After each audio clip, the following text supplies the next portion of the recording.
Hello বন্ধুরা, স্বাগতম আমার চ্যানেলে। আজ আমরা কথা বলবো এমন একটা বিষয় নিয়ে যা দশকের পর দশক ধরে ভারত আর পাকিস্তানের মধ্যে উত্তেজনার কারণ, কাশ্মীর। কেন এই অঞ্চল নিয়ে এত বিরোধ, কীভাবেই বা এই সমস্যা শুরু হলো, আর এর পেছনেই বা কী কী কারণ রয়েছে, চলো জেনে নিই। আর হ্যাঁ, ভিডিও শেষে লাইক, কমেন্ট আর সাবস্ক্রাইব করতে ভুলো না যেন। প্রথমে দেখে নিই কাশ্মীর কোথায়। কাশ্মীর হলো হিমালয়ের পাদদেশে অবস্থিত একটি অপরূপ সুন্দর অঞ্চল। এটি ভারত, পাকিস্তান আর চীনের মধ্যে বিভক্ত। ভারত এটিকে জম্মু ও কাশ্মীর নামে একটি কেন্দ্রশাসিত অঞ্চল হিসেবে পরিচালনা করে, আর পাকিস্তান এর একটি অংশকে আজাদ কাশ্মীর ও গিলগিট বালতিস্তান বলে। কিন্তু এই অঞ্চল নিয়ে কেন এত ঝামেলা, চলো কারণগুলো খুঁজে বের করি একে একে। বিরোধিতার শুরু 1947 সালে, যখন ব্রিটিশ ভারত ভাগ হয়ে ভারত আর পাকিস্তান সৃষ্টি হয়। তখন দেশীয় রাজ্যগুলোর শাসকদের বলা হয় তারা ভারত বা পাকিস্তানের সঙ্গে যোগ দিতে পারেন, নয়তো স্বাধীন থাকতে পারেন। কাশ্মীরের মহারাজা হরি সিং, যিনি ছিলেন একজন হিন্দু, প্রথমে স্বাধীন থাকতে চেয়েছিলেন, কিন্তু কাশ্মীরের বেশিরভাগ মানুষ ছিল মুসলিম, আর পাকিস্তান মনে করত কাশ্মীর তাদের হওয়া উচিত। এরপর পাকিস্তান থেকে উপজাতীয় যোদ্ধারা কাশ্মীরে হামলা করে। মহারাজা ভারতের কাছে সাহায্য চান এবং ভারতের সঙ্গে যোগ দেওয়ার জন্য ইনস্ট্রুমেন্ট অফ অ্যাক্সেশন সই করেন। এরপর ভারত ও পাকিস্তানের মধ্যে প্রথম যুদ্ধ শুরু হয়। 1949 সালে জাতিসংঘের মধ্যস্থতায় যুদ্ধবিরতি হয় আর কাশ্মীর ভাগ হয়ে যায়। এই ভাগাভাগি লাইন হলো লাইন অফ কন্ট্রোল বা LOC।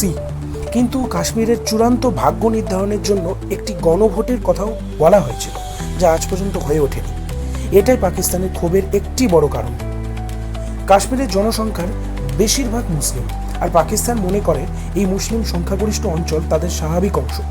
অন্যদিকে ভারত বলে কাশ্মীর তাদের ধর্মনিরপেক্ষ রাষ্ট্রের অংশ, যেখানে সব ধর্মের মানুষ একসঙ্গে থাকতে পারে।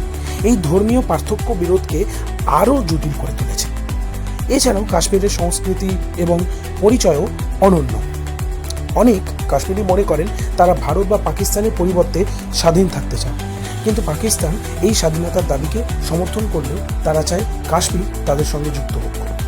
1947 থেকে 1948 সালের যুদ্ধের পর আরও দুটি বড় যুদ্ধ হয়েছে কাশ্মীর নিয়ে, 1965 সাল এবং 1999 সালের কার্গিল যুদ্ধ। এছাড়া পাকিস্তানের দাবি ভারত কাশ্মীরের মানবাধিকার লঙ্ঘন করে, আর ভারত বলে পাকিস্তান সন্ত্রাসবাদী গোষ্ঠীকে সমর্থন করে। 1989 সাল থেকে কাশ্মীরে বিদ্রোহ শুরু হয়, যেখানে কিছু কাশ্মীরি যুবক ভারতের বিরুদ্ধে অস্ত্র তুলে নেয়। পাকিস্তানিরা এই বিদ্রোহীদেরকে স্বাধীনতা সংগ্রামী বলে আখ্যা দেয়, আর ভারত তাদের সন্ত্রাসবাদী বলে আখ্যা দেয়। এই বিষয়ে দুই দেশের বক্তব্য একেবারেই আলাদা। কাশ্মীর শুধু সংস্কৃতি বা ধর্মের বিষয় নয়, এটি ভূরাজনৈতিকভাবেও গুরুত্বপূর্ণ। এখানে সিন্ধু নদের উৎস, যা ভারত এবং পাকিস্তানের কৃষি ও জল সরবরাহের জন্য অত্যন্ত গুরুত্বপূর্ণ। তাছাড়া কাশ্মীর চীনের সীমান্তের কাছে, যা এই অঞ্চলকে আরও কৌশলগত করে তোলে। পাকিস্তান মনে করে কাশ্মীর তাদের নিরাপত্তা ও অর্থনীতির জন্য অত্যন্ত অপরিহার্য।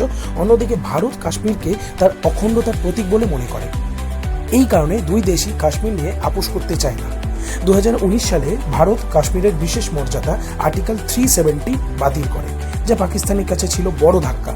এরপর থেকেই দুই দেশের সম্পর্ক আরও তিক্ত হয়ে উঠতে শুরু করে। সম্প্রতি 2025 সালের এপ্রিল মাসে পেহেলগাম একটি সন্ত্রাসী হামলায় 26 জন নিহত হন, যার জন্য ভারত পাকিস্তানকে দায়ী করে। পাকিস্তান এই অভিযোগ অস্বীকার করলেও উত্তেজনা বেড়েছে। এই ঘটনার পর ভারত পাকিস্তানের উপর কূটনৈতিক ও সামরিক চাপ বাড়িয়েছে, যার মধ্যে মিসাইল হামলাও রয়েছে। পাকিস্তানও পাল্টা জবাব দেওয়ার হুমকি দিয়েছে। এই পরিস্থিতিতে দুই দেশকে আরেকটি বড় সংঘাতের দ্বার প্রান্তে নিয়ে গেছে। তো বন্ধুরা, কাশ্মীর নিয়ে বিরোধের পেছনে রয়েছে ইতিহাস, ধর্ম, রাজনীতি আর কৌশলগত স্বার্থ। এই সমস্যার সমাধান কি হতে পারে কমেন্টে জানাও। আর হ্যাঁ, এই ধরনের তথ্যবহুল ভিডিওর জন্য সাবস্ক্রাইব করো, বেল আইকনটা প্রেস করো। আবার দেখা হবে বন্ধু, ততক্ষণে ভালো থেকো, সুস্থ থেকো।